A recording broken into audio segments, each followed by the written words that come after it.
અધ્યક્ષ આદરણીય નરેન્દ્રભાઈ મોદી છે. એમની સાઈન કરવા જાય થોડી વાર લાગે, પ્રક્રિયા ખૂબ લાંબી થાય, 2-3 દિવસ લાગી જાય.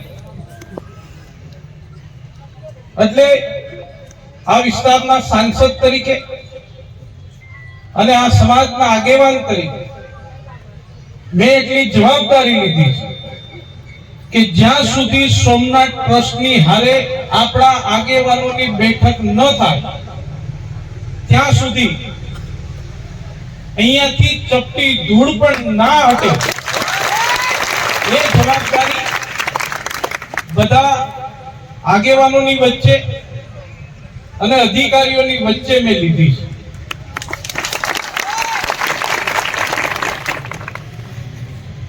હું એવું નથી કહેતો કે મેં જવાબદારી લીધી એટલે તમારો નિર્ણય.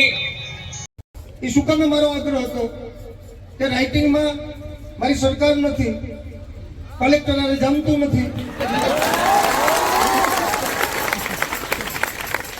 ટ્રસ્ટમાં જે સંસદની પાર્ટીના છે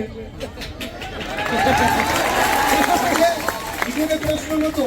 અને કલેક્ટરે કીધું અને એસપીએ કીધું કે અમારી જિમ્મેદારી છે અને એમને વાત કરી કે આ તમામ જિમ્મેદારી અમારી છે. મેં કીધું કે ભાઈ ટ્રસ્ટ અને ટ્રસ્ટી ચાવડાભાઈ પણ હતા સોમનાથ. મેં કીધું રાઇટિંગમાં અમને આપો તો ભરોસો થાય.